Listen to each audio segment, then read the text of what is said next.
We're here at Let It Roll Bowl in Phoenix for what may or may not be the title match of today's JBT Arizona Invitational.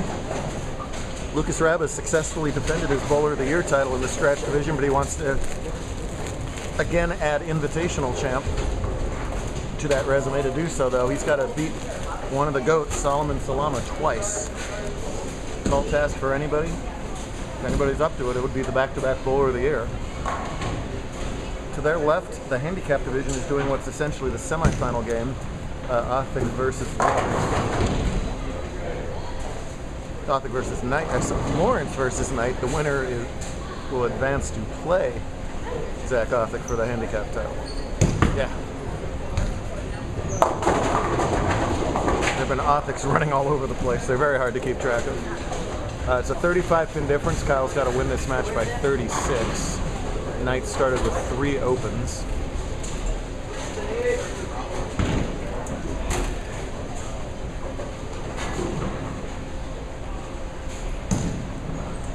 On what has been a total grind out of a Rome pattern. We want invitationals to be challenging the whole way through. We've got plenty of score fests on tour. Invites are usually not one of them. That was the old Rabb grab. Gets a real great break, getting a 3-9 out of that. This pattern will make you do that. You can't leak it to the right. Wash out 210. Saw a couple 2 counts today with a 6-9 out. Saw a couple 1 counts today. And just very flat in the middle.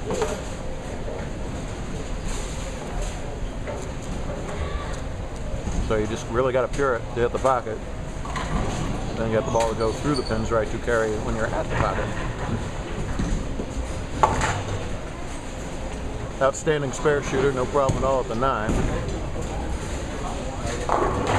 The bigger problem is not that, it's that this guy here is on the front 4. Generally at his best in the biggest tournaments. He's already won $1,500 a couple of weeks ago at Winnetka. $1,000 if he can stay ahead in 6 frames from now. That's a good way to do it as he starts the front 5. Could pick up another 200 as he still has the U17 title match to go against Jason Dutzeit.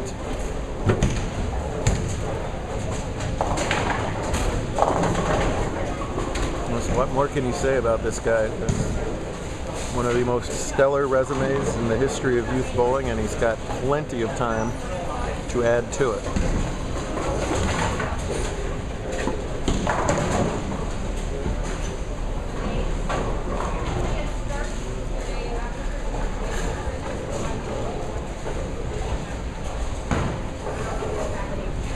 All right, we got one on camera. There we go.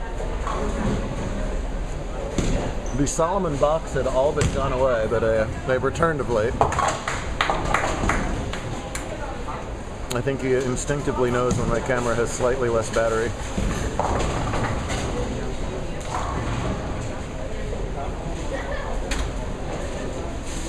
Just want to pour it on. Don't worry about your opponent struggling. Flirted with the high flush a couple times, just a pinch too high there, lose a 6. Main event is always the 26th through the 30th. Week rotate. Always, always, always. So let me tell you why that's funny. I was texting Lisa an update. I was about to where he has the front 5 and no box. And as soon as I was about to get to bed, 1 box and no front. Just all fell apart for him. Of course, Solomon's sister Yael, the defending TPC champ in the handicap division.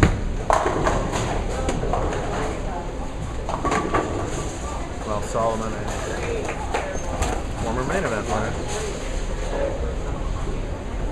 Rabb's going to need some X's, obviously. I really don't see Sol backing up to him.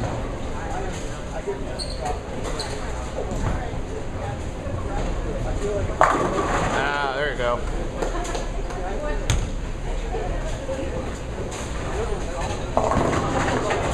Lucas, a terrific stylist, and I'm not just talking about that hair.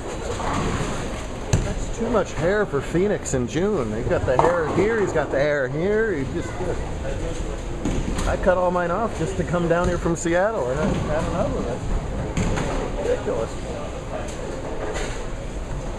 Just a silky smooth physical game.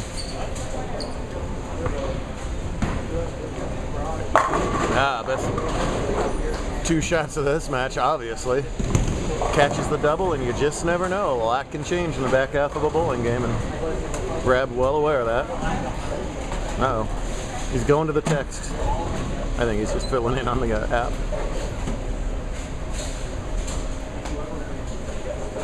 A little breath, find your mark, and go. Going high again. All right, flirting with trouble. The last thing he wants to do is go high. I think he'd like to be lighter in the pocket as opposed to higher. All right, just nothing going on in handicap yet. We'll focus in on that in a second, because that's not the title match either way. Switches to plastic. Look out! You see how much hang there is on the outside. Mental error, and this lead could shrink to as little as 19. Lucas is a bit of a poker face, but that's jumping out of your skin for Rab right there. You couldn't tell because of all that hair, but really, I promise he was jumping out of his skin. Oh, why don't I win awards for this? I don't understand. We're just being stupid, as usual. There you go. No one is harder on Solomon than Solomon, and he says, that's what I'm supposed to be doing. What's wrong with you, knucklehead? Sure, that's exactly his thought process. Ooh, look at this. Oh! There's just so much hang on the edge. You saw Sol miss that 4-7. Kyle fall to 6-7-10, never moved an inch. Thought he had that. Dramatic matches. There was a tie to get into the scratch cut today. Shot Jordan won that over Chris Mays. Heart of a champion. 2-time bowler of the year. Second chance, bam, right back in this match with a 3-bagger. Can cut the lead to 7. How quickly it changes in bowling. It was right at the point where something had to happen, and so far it has.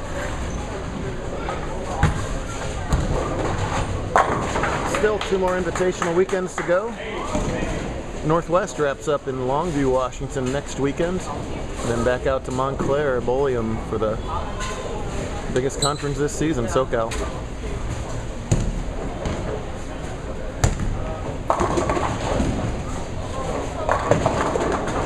Goodside over there warming up. He's 11 years old. I wonder if he's aware of Solomon's resume.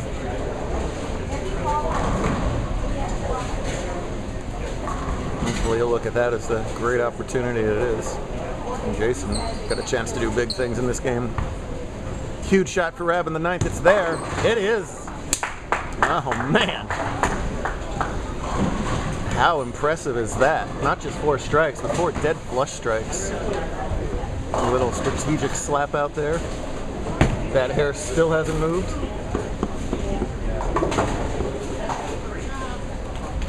But Salama with the chance to answer himself. Strike working 9th frame. How good are these guys? And this is a brutally hard shot where a 170, 180's been winning a lot of matches out of an absolutely stacked invite finals field. The top 4 today, I believe, were Cortez, Harley, Solomon, and Lucas. Something like that. Talk about a herd of goats all sitting there. Harley's search for 50 will continue. He's got 3 cracks at it left. Rab can strike out for 237, so I believe this one would win it. Oh! 4 leans on the 7. Thought it might go. It doesn't. Another pin came behind it. Might stay on the deck. It didn't. Rab is going to have a chance. Solomon spare strikes for 235. That, if he does that, Lucas would need 29 in the 10th to win by a pin and force a deciding game. First things first, he's got to have this spare, no worries. Poor Solomon. Just berating himself internally. I think for missing the 4-7. Which was really the turning point. Very important fill ball here, though. I don't know if Lucas made a move or he just started throwing it better.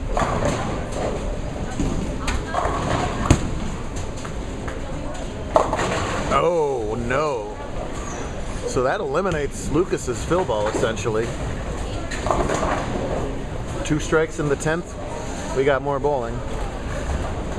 Anything less than 2 in the 10th, Solomon will win the Arizona Invitational. 23rd annual Invitational.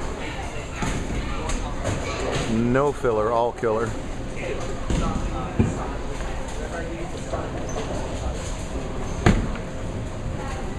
This is a super talented young man. Doesn't have the name that some of our other players do. He should.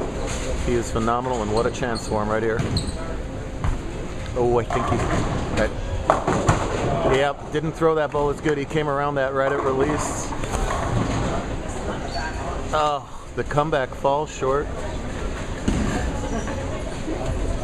Solomon will add another $1,000 to his resume. He's somewhere around $9,000 for the season, I think. For the season. Juniors.